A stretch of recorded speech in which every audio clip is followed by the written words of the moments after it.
Chicken కర్రీకి కావలసిన పదార్థాలు: చికెన్, ఉల్లిపాయలు, పచ్చిమిర్చి, అల్లం వెల్లుల్లి, ఉప్పు, కారం, జీలకర్ర, ఆవాలు, పసుపు, గరం మసాలా, ధనియాల పౌడర్, ఆయిల్, కొత్తిమీర.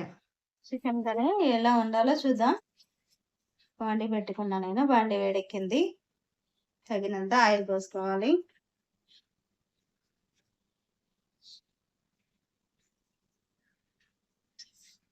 ఆయిల్ వేడెక్కింది. ఆవాలు, జీలకర్ర, పచ్చిమిర్చి, ఉల్లిపాయల్ని మిక్సీలో వేసుకున్నాము. కొంచెం కచ్చా తీసుకొని వేసుకుంటే గ్రేవీ బాగా వస్తుందని మిక్సీ పట్టిన. ఉల్లి పేస్ట్ వేసుకోవాలి, ఉల్లిపాయ పేస్ట్ వేయాలి, పసుపు వేయాలి. ఉల్లిపాయ పేస్ట్ వేయిపోయింది. ఇప్పుడు చికెన్ వేసుకోవాలి.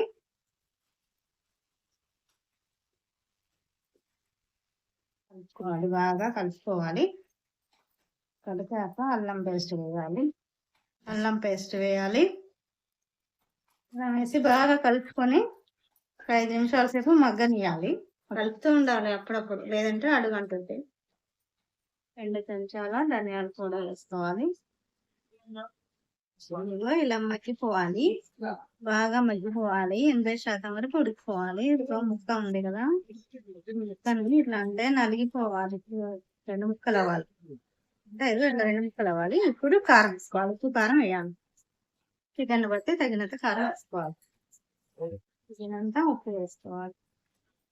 బాగా చికెన్ అంతా పట్టేలాగా బాగా కలపాలి. మధ్యన 5 నిమిషాలు ఉడకాలి. ఇట్లా కారం వేసినాక 5 నిమిషాలు మగ్గనివ్వాలి.